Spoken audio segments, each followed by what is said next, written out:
Hi friends. मैं आपका दोस्त गौरव कपूर आपके लिए सी के जर्नी में कुछ नया लेके आया हूँ। द यू थिंग इन सी। तो चलिए शुरू करते हैं। वीडियो में देखते हैं कि आगे क्या क्या है। तो इस वीडियो में हम लोग देखेंगे सी के input output, instructions, type declarations, उसके instructions, arithmetic instructions, control instructions. हमने जो प्रोग्राम बनाया था उसको अच्छे से एक्सप्लेन करेंगे, उसको समझेंगे। ठीक है। तो वीडियो लंबा ना हो जाए इसलिए मैं इसको 4 पार्ट्स में या 3 पार्ट्स में डिवाइड कर दूंगा और नंबर्स दे दूंगा। तो चलिए बढ़ते हैं। सबसे पहले देखते हैं इनपुट्स एंड आउटपुट्स। तो एक नॉर्मल वैल्यू, अगर हम नॉर्मल बात करें तो इनपुट क्या होता है? इनपुट वो चीज होती है जब हम किसी को देते हैं, और आउटपुट वो होता है जब हम कुछ लेते हैं।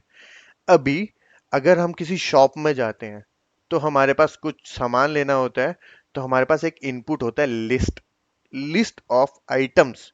तो हम वो इनपुट शॉपकीपर को देते हैं कि ये लिस्ट है, दीज आर द इनपुट्स, और मुझे आउटपुट में ये सामान चाहिए। तो मैंने उसको लिस्ट दिया। लिस्ट में लिखा हुआ था दाल, चावल, मिर्च। तो मैंने ये लिस्ट उसको दी, और आउटपुट में शॉपकीपर ने उन सब चीजों को रैप करके पैक में डाल के मुझे दे दिया। तो इनपुट मैंने दिया, आउटपुट शॉपकीपर ने दिया। अब इस चीज को हम प्रोग्राम में समझने की कोशिश करते हैं। चलिए देखते हैं हमारे कल वाले प्रोग्राम को। ठीक है। तो ये रहा हमारा प्रोग्राम, जहाँ पे हमने जब इसको एग्जीक्यूट किया था तो कंपाइलर ने हमसे इनपुट मांगा था कि आप अपना प्रिंसिपल अमाउंट हमें दीजिए। तो हमने इसको प्रिंसिपल अमाउंट दिया था 1000, और जब हमने कंपाइलर को इनपुट अमाउंट दिया तो कंपाइलर ने हमें आउटपुट दिया 175.00। मतलब आपका सिंपल इंटरेस्ट इतना होगा उतने टाइम के बाद। ठीक है। अब इस प्रोग्राम को और सिंप्लीफाई करते हैं, एक नया प्रोग्राम बनाते हैं जिसमें आपको इनपुट और आउटपुट आराम से समझ में आएगा। चलिए बनाते हैं नया प्रोग्राम। तो नया प्रोग्राम बनाने से पहले पहले इस प्रोग्राम को हटा देते हैं। अरे घबराइएगा मत, ये प्रोग्राम पिछले वीडियो में ऑलरेडी डिस्क्रिप्शन में दे रखा है, तो चिंता मत कीजिए। चलिए अब इनपुट और आउटपुट के खेल में हम शुरू करते हैं। सबसे पहले हमें कंपाइलर को बताना पड़ेगा एक वेरिएबल जिसको हमें यूज करके खेलना है, राइट। तो हम एक इंटीजर वेरिएबल बनाते हैं जिसका नाम रखते हैं डेटा। इंटीजर वेरिएबल तो हमने बना दिया। अभी अगर कंपाइलर को हमसे कुछ पूछना है तो कंपाइलर को हमें बोलना तो पड़ेगा ना कि भैया बताओ ये चीज। जैसे शॉपकीपर के पास जाते हैं तो शॉपकीपर भी बोलते हैं ना क्या चाहिए। तो इसीलिए कंपाइलर भी हमसे पूछेगा कि मुझे ये चीज दो, या आपको क्या चाहिए। तो लेट्स सी कि कंपाइलर ये कैसे पूछेगा। तो हमारे पास एक प्री डिफाइंड फंक्शन होता है जिसको हम बोलते हैं printf, जो कि कंपाइलर हमें स्क्रीन पे बताता है कि भैया ये चीज चाहिए मुझे। तो अभी कंपाइलर हमसे पूछेगा एंटर योर डेटा। तो कंपाइलर भैया ने हमसे बोला कि अपना डेटा डालिए, पर कहाँ डालिए? Here after equal to. तो देखते हैं कि कंपाइलर भैया ने हमसे पूछा या नहीं पूछा। तो हम इसको बिल्ड एंड एग्जीक्यूट एक साथ करते हैं, और कंपाइलर भैया ने हमसे पूछ लिया अपना डेटा डालिए, पर हम अभी डाल नहीं सकते क्योंकि कंपाइलर ने हमसे पूछा है। लेकिन कंपाइलर ने अभी हमसे कुछ लिया नहीं है, राइट। तो लेने का भी प्रोग्राम देखते हैं। अभी लेने के लिए कंपाइलर को चाहिए वो डेटा। तो कंपाइलर के पास एक और फंक्शन है जिसका नाम है स्कैन एफ। याद है कल हमने किया था। तो स्कैन एफ किया। अब हमारा डेटा इंटीजर टाइप है, तो इंटीजर टाइप के लिए हमारे पास होता है एक परसेंटेज डी, जो कि इंटीजर को कैप्चर करता है। और क्या चीज कैप्चर करनी है हमने? वो करना है हमने डेटा। हाँ, ये एंड परसेंट आपको आज भी मैंने ये नया सिंबल बनाया है, तो ये मुझे आपको समझाना पड़ेगा अलग से। तो एक वीडियो बना दूंगा, उसमें आपको ये आराम से समझ में आ जाएगा। ठीक है। और हमने इसको इंस्ट्रक्शन को कर दिया बंद। अभी देखते हैं कि कंपाइलर हमसे डेटा मांगता है या लेता भी है। तो रन करते हैं इसको। तो यहाँ पे कंपाइलर ने हमसे पूछा एंटर योर डेटा हेयर। तो हमने इसको डेटा दे दिया 10, और हमने किया एंटर। अभी ये जो स्पेस आया ना, यहाँ पे जो दूसरी लाइन एग्जीक्यूट हुई, जहाँ पे कंपाइलर ने उस डेटा को लिया। पर अभी कंपाइलर ने हमें कुछ दिया नहीं क्योंकि हमने कंपाइलर को बोला नहीं है बॉस कुछ देने के लिए, राइट। तो चलिए आगे बढ़ते हैं।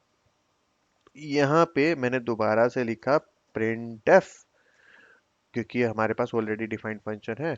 और हमने बोला योर डेटा इज, और इनको ब्रेसिस में, इनको इनको डबल कोट्स में डालना मत भूलिएगा, नहीं तो कंपाइलर भैया काम नहीं करेंगे, इश्यू दे देंगे। ठीक है। परसेंटेज डी क्योंकि हमें इंटीजर टाइप रिटर्न करना है, और क्या रिटर्न करना है, डेटा, राइट। अलग अलग वैल्यूज हैं तो कोमा लगा के अलग अलग वैल्यूज देंगे, और इंस्ट्रक्शन को करते हैं बंद। रन करके देखते हैं कि क्या होता है। रन किया, कंपाइलर ने हमसे डेटा मांगा, हमने इस बार इसको चेंज करके डेटा दे दिया 20 और दबा दिया एंटर। कंपाइलर ने हमें रिजल्ट दिया, जो आपने डेटा दिया है वो है 20। देखिए, इसने हमसे डेटा मांगा था, एंटर योर डेटा हेयर, हमने इसको वैल्यू दी 20 और इसने रिप्लाई दिया योर डेटा इज 20। मतलब कंपाइलर हमारा ठीक से काम कर रहा है और हमारे इनपुट और आउटपुट भी देख रहा है। इसी चीज को चेंज करके देखते हैं। सपोज मैं कंपाइलर को बोलता हूँ कि मेरे पास दो डेटा है, data one and data two, ठीक है। तो अभी हमने कंपाइलर देवता को बोला कि भैया आप हमसे टू डेटा लीजिए, integer data one and data two. तो यहाँ पे कंपाइलर से हमें बोलना पड़ेगा कि किसी, एक्चुअली हम ये प्रोग्राम जब किसी और को देना होता है ना, तो ये इंस्ट्रक्शन सेट सब काम आते हैं। तो डेटा वन हेयर, एंड हमने कंपाइलर ने क्या हमसे लिया, डेटा वन, राइट। और ऐसे ही कंपाइलर हमसे मांगेगा एंटर योर डेटा टू, जो कि होगा ऐसे। तो यहाँ पे हमने डाला डेटा टू, और यहाँ पे भी हमने कंपाइलर को देना है डेटा टू। और अभी कंपाइलर हमें जो रिटर्न करेगा वो होगा डेटा वन, और साथ ही हमें रिटर्न करेगा कंपाइलर डेटा टू, राइट। अभी कंफ्यूजन ना हो इसलिए मैं इसको डेटा वन लिख देता हूँ इक्वल टू, और ऐसे ही डेटा टू लिख देता हूँ इक्वल टू, ठीक है।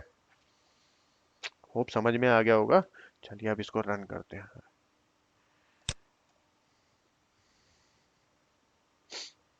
तो हमने इसको रन किया, कंपाइलर ने हमसे पूछा डेटा वन क्या है, हमने इसको दिया वैल्यू 10। कंपाइलर ने पूछा डेटा टू क्या है, तो हमने इसको वैल्यू दिया 20।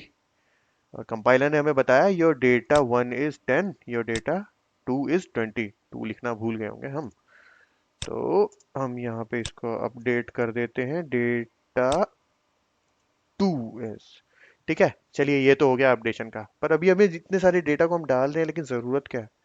सपोज हमें कुछ ऐड करना है, सब्ट्रैक्ट करना है, या कोई कोई कोई एल्प कोई प्रोग्राम बनाना है या कुछ करना है, तो हम इसको ये करते हैं। चलिए हमने दो डेटा तो डाल दिया, अब हम करें क्या, हम एक काम करते हैं, हम डेटा वन और डेटा टू करते हैं, ठीक है, ऐड कर देते हैं।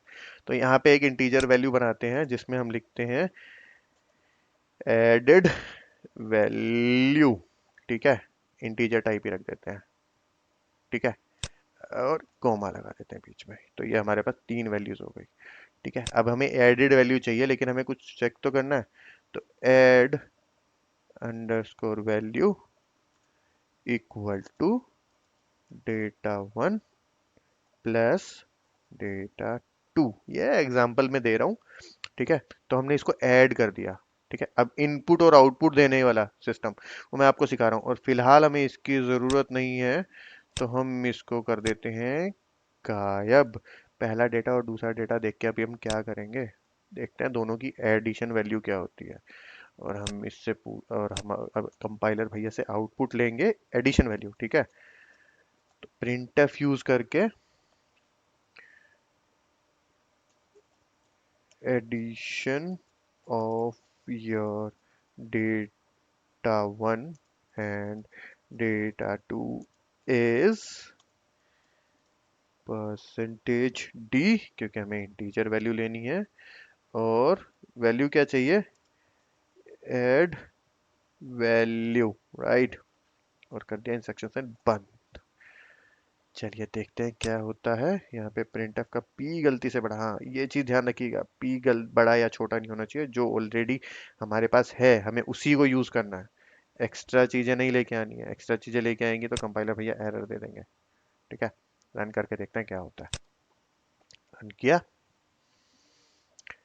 तो हमारा पहला वैल्यू हमने एंटर किया, इसने हमसे पहला पहला वैल्यू मांगा, हमने मांगा 10। सेकंड वैल्यू इसने हमको हमने इसको दिया 30, और हमारी value addition of your data one and data two is 40, right. तो input input output same. Shopkeeper के पास गए, शॉपकीपर को लिस्ट दी, पैसे दिए और शॉपकीपर ने हमें सामान दे दिया। समझ आया? तो ये था हमारा इनपुट और आउटपुट का वीडियो। तो ये इनपुट और आउटपुट का वीडियो था, इसको ट्राई कीजिएगा, खुद खुद ट्राई करेंगे तो ज़्यादा समझ में आएगा। ठीक है? आप जानते हैं, अगर आपको ये वीडियो पसंद आया तो इसको शेयर कीजिए, लाइक कीजिए, सब्सक्राइब कीजिए। राइट? कोई इश्यू हो, कोई प्रॉब्लम हो, कांटेक्ट कर सकते हैं, मेरा नंबर यहाँ पे स्क्रीन में दे रखा है। नेक्स्ट वीडियो तक के लिए bye bye, take care, programming करते रहिएगा। बाय।